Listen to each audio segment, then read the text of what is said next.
Study has found that 19% of Spotify users have unsubscribed or plan to, following the Joe Rogan backlash. Additional 18.5% said they might cancel if more music is removed from the platform. As a refresher, Rogan, whose Joe Rogan Experience is the most streamed Spotify exclusive podcast, has become a hotbed of misinformation about COVID-19, among other nonsense. Spotify CEO Daniel Ek has doubled down on his decision to keep ties with Rogan, prompting Neil Young and other artists to take their music off the platform in protest. Despite the debate, Forrester's study also found that 54% of current Spotify users had no intention of canceling their subscription, while 18.5% said they might cancel if more of their favorite artists also pulled their music from the platform. Your move, Taylor Swift and BTS. That's the thing, is a lot of artists don't own their masters and can't pull their music from Spotify. I figured Neil Young owned his, and apparently he didn't, and had to go to Warner Brothers Music to get them to pull his music. Now, I had speculated that Taylor Swift bought her masters, and that's why she was able to re-record them. That's not true. She re-recorded her songs because she doesn't own her masters. She wouldn't be able to pull all her old stuff off of Spotify. She would only be able to pull what she owns the rights to. About 8.5% of those surveyed said they considered switching music streaming services, but they thought Spotify's features were too good to pass up. Of course, this report should be taken with a grain of salt. Another Forrester study in September 2021 found that only 32% of U.S. adults said they would actually follow through with boycotting a brand, so it's tough to say how much of a hit Spotify will actually take. They did lose about $1 billion in their evaluation, but it's bounced back.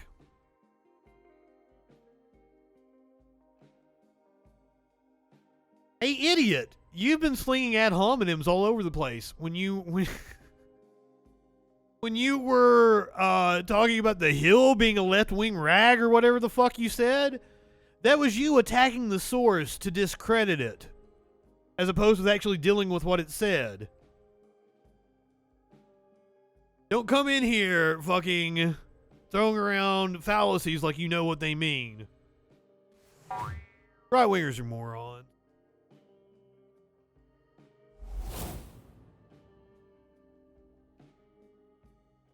When I say right-wingers are morons, that is not an ad hominem. If I prove that right-wingers are morons and then call them morons, that is not an ad hominem. An ad hominem is a very specific instance where you use an insult or a derogatory term as supporting evidence.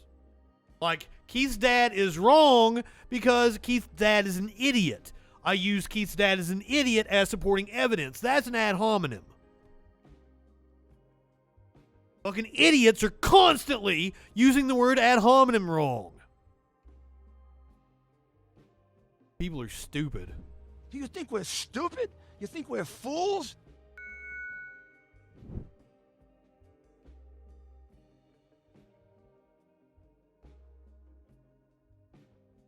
You don't have a master's in philosophy. What a fucking idiot. Now, before we do this next section, I have to grapple with my own use of the N-word. I am on audio and video using the word numerous times. I made a meme out of it so you guys can understand exactly what I said, so I don't actually have to say it on the show. Confederate monuments are nothing but a giant sign that says N-word, don't forget who is in charge here. I stopped using the word because every time genuine actors would use my use of the word as a way to dismiss me. If we're having a conversation about my use of the word and not the point I was making, that's bad communication. And as a communication specialist, I recognize that. Also, I was a huge Louis C.K. fan. I tried to do subversive comedy. I stand by any of the instances that people will be able to pull up of me using the N-word. I do not encourage its use anymore, and I personally do not use it anymore.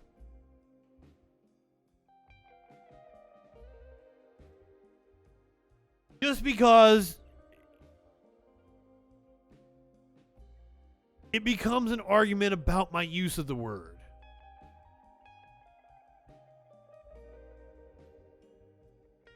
So that is why I have stopped you. I've even used it here on the Troll Patrol. I'm sure there are clips floating around of that.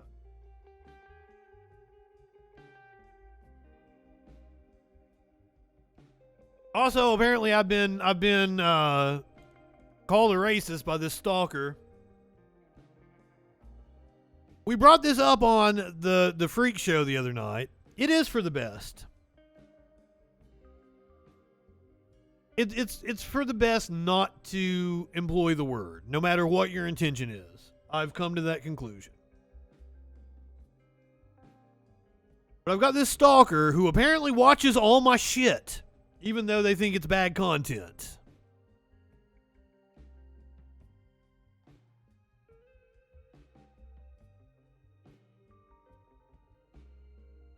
They were apparently watching the Freak Show, and the full episode, it's not in one of the clips that I used, I don't think. He commented on the full episode. I think he deleted it. I would have commented back, because he keeps getting my joke wrong. Charles commented, the punchline of the joke was that you couldn't tell Asian people apart. You shouldn't lie, just don't bring it up. It's sad that you have to lie to people about your old content. That was not the joke. The punchline of the joke he is referring to is I can't tell two Icelandic men apart. But I like confronting shit head on, so I'm going to keep bringing it up as Charles butchers my fucking joke. The thing is, I can't recognize fucking anybody. And the setup to the joke was like I went to the grocery store and I would get a lot of weird looks from Asian people, and I didn't know if it was because I knew them from class, because I went to school with hundreds of Asian people, because I went to a large university, 12,000, 15,000 people, something like that. And I didn't know if I knew them from class, or that if they found my Fu Manchu offensive. Like, now, I'm not saying all Asians look alike. No. Just 67% of them. But 67% of any race looks alike. 67% of white people look alike. I cannot tell two Icelandic men apart. That was the joke. That was from back in 2013, 2014. I don't know if I would still do the joke today. But I don't appreciate Charles butchering my joke, trying to say that my punchline was that I can't tell Asian people apart.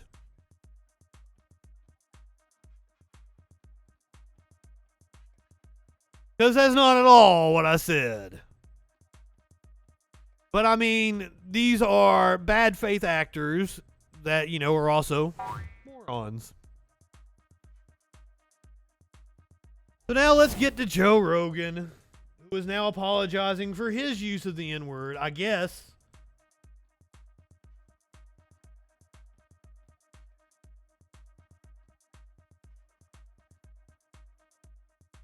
Let's watch the original video first. It's in this TMZ article.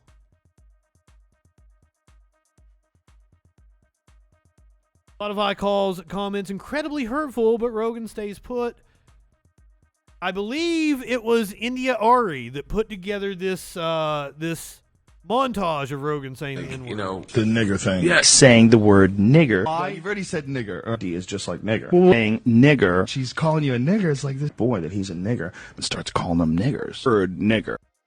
Oh, Professor, I don't ban people. I figured somebody in the chat would have already banned them. I believe in free speech, but people in my chat it's their community, and we want to foster a welcoming community. There should be a word like nigger, especially like the word nigger. That's our nigger. About niggers. He says nigger. Guy, a nigger. And there are niggers. Start saying nigger. Allowed to use the word nigger. Without the word nigger, see nigger, word nigger. Say nigger, and you couldn't say nigger. And what's nigger? Nigger. Wow. Let's hear Rogan. I believe he talks about context in this video. This is the first time I've watched the whole thing, though. Pretty damning. I'm making this video to talk about the most regretful and shameful thing that I've ever had to talk about publicly.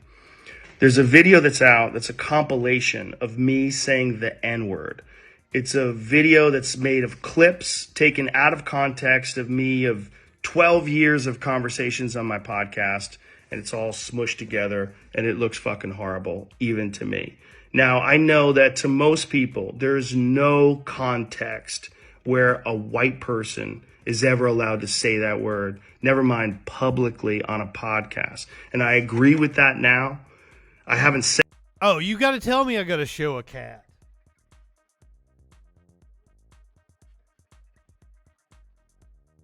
I got to go find a cat.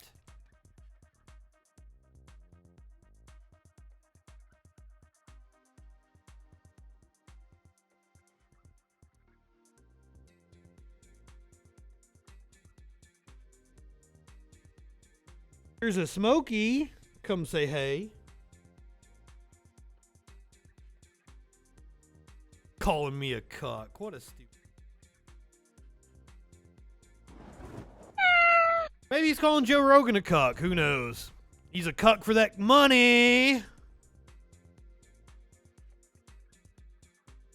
Said it in years, but for a long time, when I would bring that word up, like if it would come up in conversation, instead of saying the N-word, I would just say the word. I thought as long as it was in context, people would understand what I was doing. Like that context was part of the clip we were talking about Red Fox, how Red Fox said that word on television in the 1970s, and how times have changed so much since then.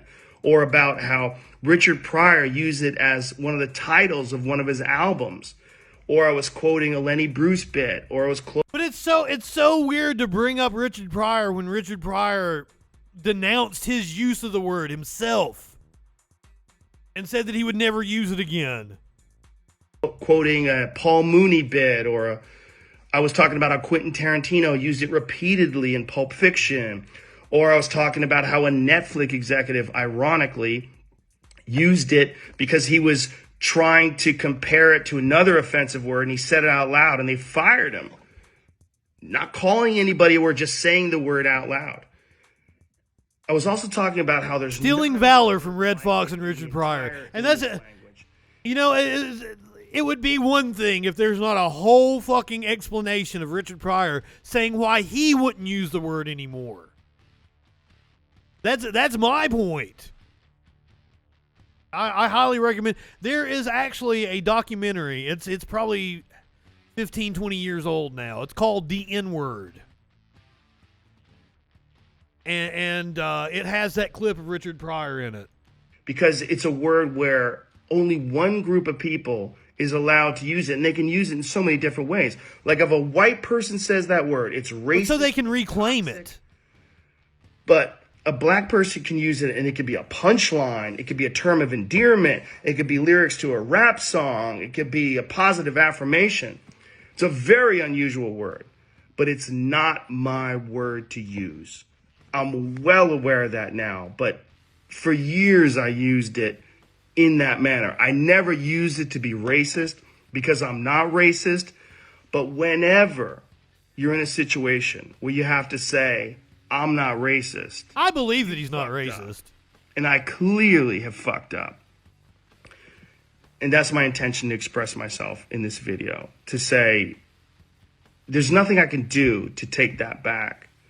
I wish I could. Obviously, that's not possible. I do hope that, if anything, that this can be a teachable moment.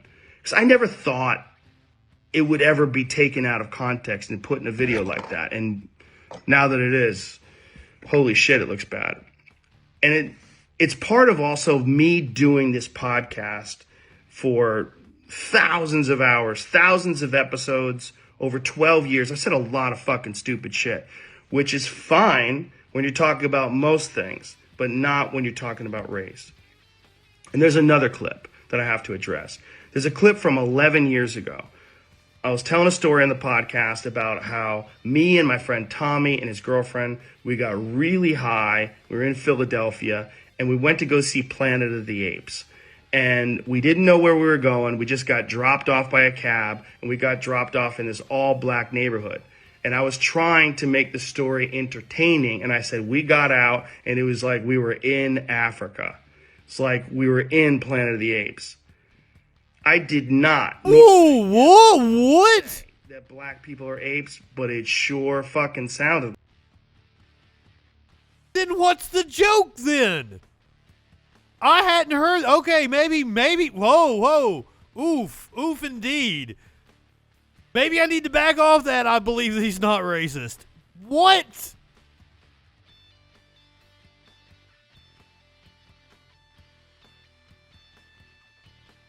What did you mean if that, what?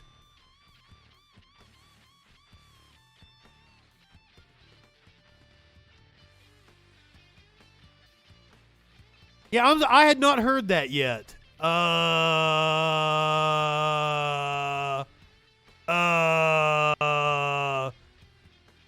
Oof. Like that. And I immediately afterwards said, that's a racist thing to say. Planet of the Apes wasn't even in Africa. I was just saying there's a lot of black. It was Earth, wasn't it? Like it was in like New York City. What a positive experience it was and how much fun it was to go to see this movie in a black neighborhood. It wasn't a racist story, but it sounded terrible. And like I said, you can have clunky stories about anything, but not about race. And so I deleted that whole podcast, but obviously somebody made a clip out of it and taken out of context. It looks terrible, but it looks terrible even in context. It's a fucking idiotic thing to say, and I was just trying to be entertaining. I certainly wasn't trying to be racist, and I certainly would never want to offend someone for entertainment with something as stupid as racism. My hope is that, look, I can't go back in time and change what I've said. I wish I could. Obviously, that's not possible, but I do hope that this can be a teachable moment for anybody that doesn't realize how offensive that word can be coming out of a white person's mouth in context. The context didn't make it any better. Sincere Fuck. and humble apologies. I wish there was more that I could say, but all of this is just me talking from the bottom of my heart. It makes me sick watching that video, but hopefully at least some of you will accept this and understand where I'm coming from. My apologies and much love. My sincere, deepest apologies and much.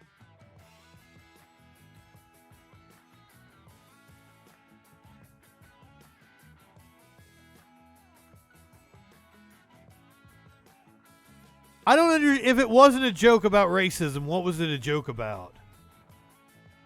That just doesn't make any fucking sense to me.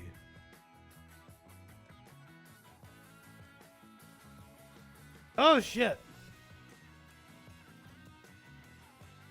That makes me think less of him. I mean, as you guys know, I've I don't want to say defended, I've criticized him for not knowing what he's talking about when it comes to COVID. I think it would be a better show if he was more informed on his podcast. But like, goddamn. And let's face facts here. If he wasn't facing pressure from Spotify, and that's another thing. All the people saying he's not corporate media. He's corporate media. He's getting paid way more than anybody that you see on MSNBC or CNN or Fox. And he is being pressured by a corporation to make that apology. It wasn't just him having an epiphany one day. It was him apologizing because of public pressure.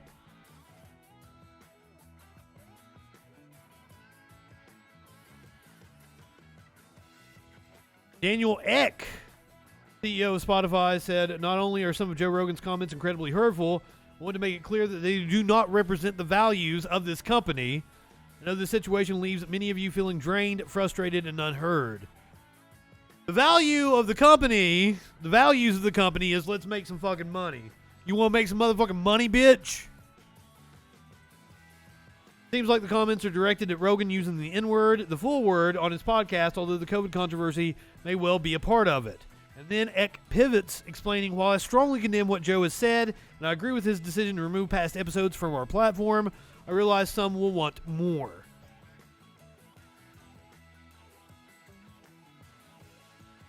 Eck then went on to say, and I want to make one point very clear, I do not believe that silencing Joe is the answer. We should have clear lines around content and take action when they are crossed, but canceling voices is a slippery slope. I am tired of them saying that removing his content is canceling him.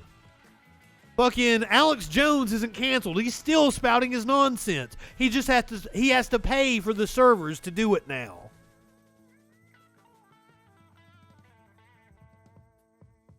They just want to make more fucking money.